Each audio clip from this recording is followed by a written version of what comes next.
The most awkward date I've ever been on. Started like any other evening, scrolling through Tinder while I was lying on the couch, half watching a show. I'd been on the app for a couple of weeks, just casually swiping left and right, never expecting much more than a few boring conversations and a couple of questionable pickup lines. Then I saw him. His profile picture was decent enough, no weird selfies or overly edited pics, just a normal-looking guy with a wide smile and a picture from some hiking trip. He looked outdoorsy, like he probably had a few hobbies that involved getting dirty in nature, which was honestly a refreshing change from the usual gym bros I had swiped past. His bio said something like, "Lover of the outdoors, good conversation, and trying new things. If you can keep up, swipe right." I didn't think much of it. The bar was low for Tinder, right? But I swiped right anyway. And to my surprise, we matched. The notification popped up and I hesitated for a second. Should I message him first, or wait for him to make the first move? He messaged me almost immediately. "Hey, you into outdoor adventures? I can't tell from your profile if you're more of a city girl or a nature girl."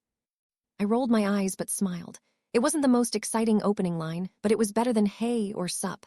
I replied back quickly, trying to keep it light. "Definitely more of a city girl, but I'm always down to try new things. I've been meaning to get outdoors more, actually." He responded fast, as if he was sitting by his phone, ready to impress. "That's what I like to hear. I've got some great hiking spots I could show you if you're up for it. Maybe a little coffee afterward." I wasn't planning on hiking anytime soon, but I figured a coffee wouldn't hurt. So I agreed to meet for a drink at a bar near my place. It felt like a safer choice than trekking into the middle of nowhere with someone I didn't know. The day of the date came around, and I was both nervous and mildly excited. My friends had been teasing me about online dating for weeks now, so I wanted this one to go well. I did the usual pre-date ritual, spent way too much time on my hair and makeup, trying on different outfits before finally settling on something casual but cute. I showed up at the bar a few minutes early, scanning the crowd. It was a quiet Wednesday night, so the place wasn't too crowded, which was nice. I found a table in the corner, ordered a drink, and waited. 10 minutes passed, then 20. I started getting a little annoyed. He hadn't responded to my last message, confirming he was on his way. I opened the app again, checking his profile. No new messages. I was beginning to wonder if he'd forgotten or bylaid when, suddenly, I felt a tap on my shoulder. I turned around, and there he was. He was not exactly what I was expecting. He was taller than his photos, but there was something off about him. I couldn't quite place it. His hair was messier than in his pictures, and he looked a little, well, frazzled. I mean, I wasn't expecting a red carpet arrival, but I definitely wasn't expecting someone to look like they'd just rolled out of bed. "Hey," he said, his voice a little too loud for the intimate setting. He extended a hand, which I shook reluctantly, my nerves coming back in full force. He had this overly enthusiastic grin that felt more forced than genuine. "Sorry, I'm a little late. Traffic was awful. But hey, I brought you something." I raised an eyebrow, not sure how to react. The first date, and he brought me something. I didn't know if I should be flattered or concerned. He reached into the oversized backpack that seemed way too big for just coffee and pulled out a bag. A little crinkly paper bag. It was almost comical. I didn't know what I was expecting, maybe a small bouquet of flowers or something cute. But what I got was, well, not that. He handed me the bag with a grin. "I hope you like it. It's kinda quirky, but I thought it'd be fun to give you something different." I hesitated, looking at him. The bag was strange, and honestly, I didn't know what kind of gift could be good for a first date, let alone this strange little bag. Still, I opened it, half expecting to find some kind of random trinket, but instead, I pulled out a little stuffed animal. It wasn't just any stuffed animal, though. It was a stuffed frog, wearing a tiny top hat. I stared at it, feeling completely confused. What the hell was this? He watched me intently, clearly expecting me to react enthusiastically. "Cute, right?" he asked, practically bouncing in his seat. "I thought it would be funny. I mean, who doesn't like a frog in a hat?" I smiled awkwardly, trying to hide the fact that I was, well, a bit baffled. "Yeah, definitely unique," I said, feeling a little more awkward by the second. He was still grinning, waiting for a more enthusiastic response. "I got it because I thought it's quirky like me. And, frogs are all about jumping into things, right?" He laughed, clearly proud of himself for whatever connection he was trying to make. I nodded slowly, unsure if I should laugh or just change the subject. "Right, yeah. Frogs," I muttered, unsure how to move past this weirdness.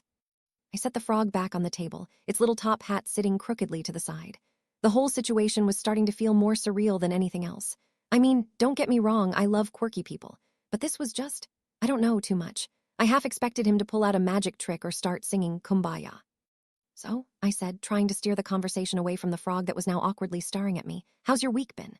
He shifted in his seat, his smile never faltering, but something about his eyes seemed a little too wide. Like he was forcing himself to be overly upbeat. "Oh, it's been pretty good. Work, usual stuff. But I've been looking forward to this. I've been super busy with work lately, but I always make time for fun dates. You gotta live a little, right?"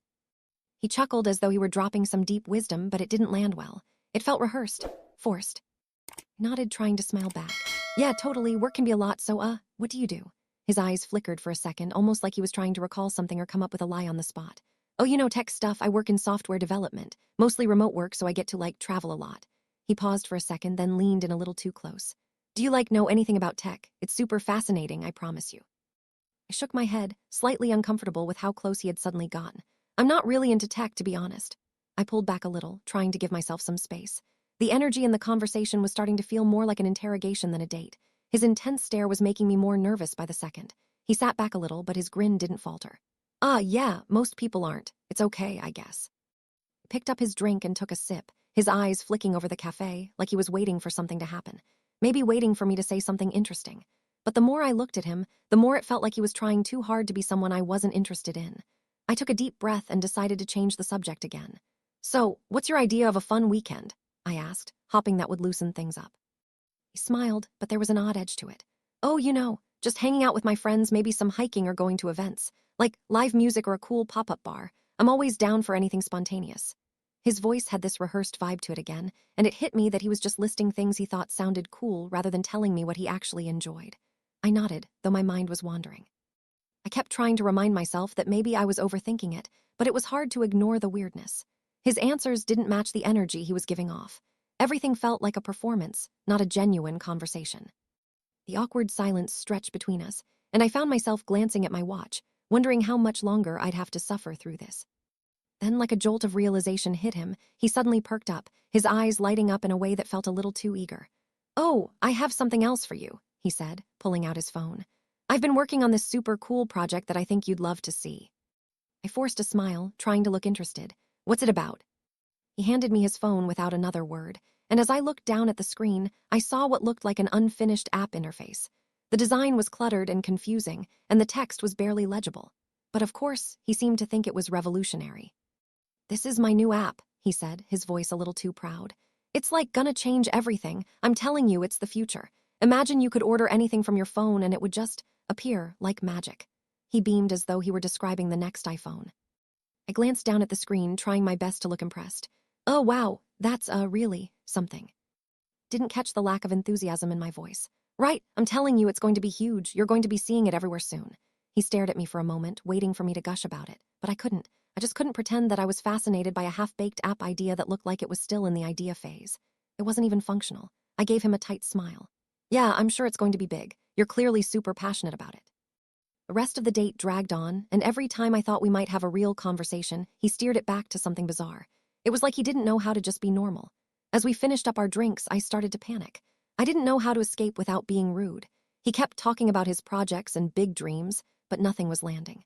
I just wanted to get out of there. I glanced at the time and then at the door.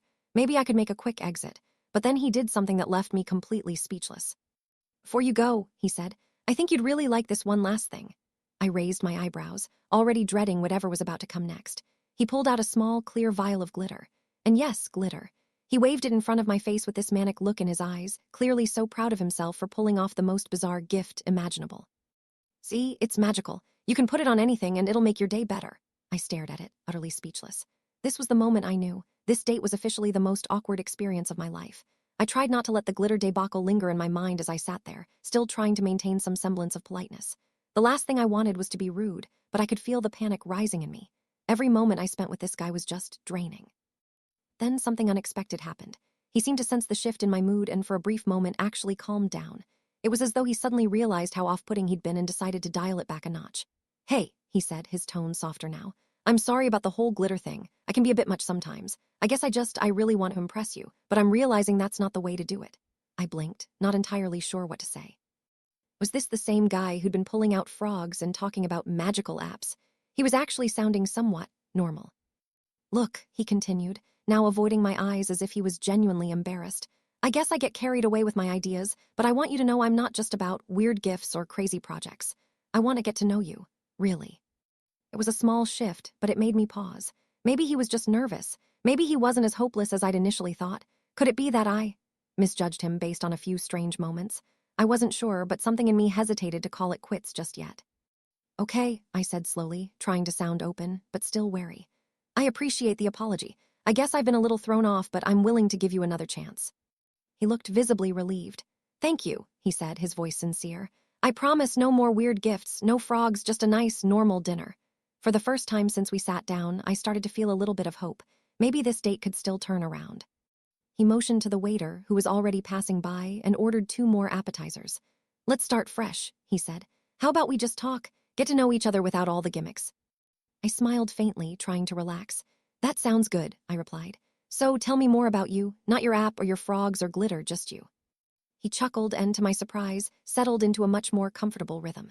We talked about our childhoods, our favorite movies, the places we wanted to travel. There was even a moment when he made me laugh, and I realized how much I'd been missing that simple, normal connection. It wasn't perfect, and I still wasn't convinced this was going to be the one, but for a brief moment, I felt like we were just 2 people having a conversation. That's all I really wanted from the start. No gimmicks, no weirdness. As our appetizers arrived, I took a deep breath, deciding to let go of the initial awkwardness and enjoy the rest of the meal. Maybe it wouldn't be the worst date I'd ever had, after all. And for once, he didn't try to impress me with anything. He just seemed content to chat, to be present. Maybe I was wrong about him, but just as I started to relax, my phone buzzed in my pocket. I glanced at it, then quickly back at him. It was a text from my best friend. Are you okay? I've been texting you for an hour.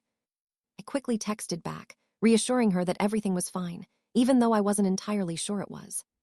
Who was that? He asked, a little too eagerly, as if he was worried about the response. Oh, it's just my friend, I said, trying to keep things light. She's just checking in. He nodded, but I noticed his expression flicker for a second. Was he worried? Was he afraid I was about to bail? Okay, he said, a little too quickly. So, what's the most embarrassing thing that's ever happened to you? Or wait, no, let me guess. Did you ever trip in front of a crowd or something? I rolled my eyes, but it was an easy topic, and it felt like he was trying hard to keep the conversation flowing smoothly. I appreciated the effort, so I played along. Honestly, I've had my fair share of embarrassing moments, I laughed, shaking my head. But one time, I tripped while running to catch a bus, and I landed face first into a puddle. The worst part was there was a guy I liked standing right there watching me the entire time. He burst out laughing, and for the first time tonight, it felt genuine. That's amazing. I bet he never looked at you the same way again, huh?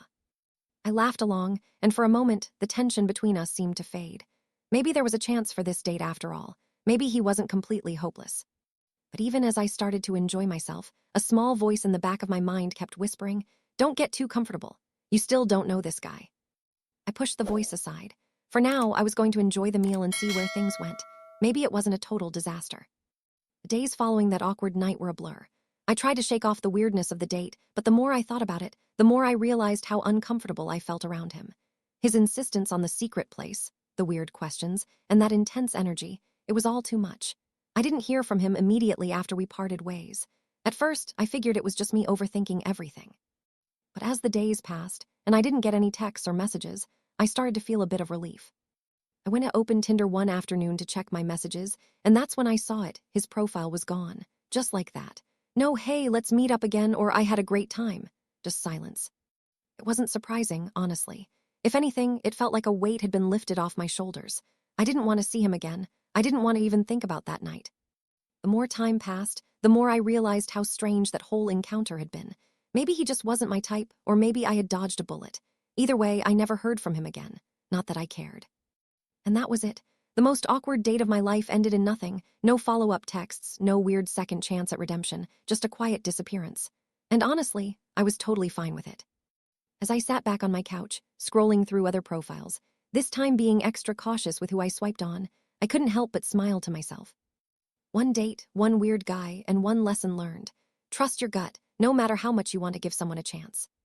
It was over, and I was never going to see him again. Thank God for that.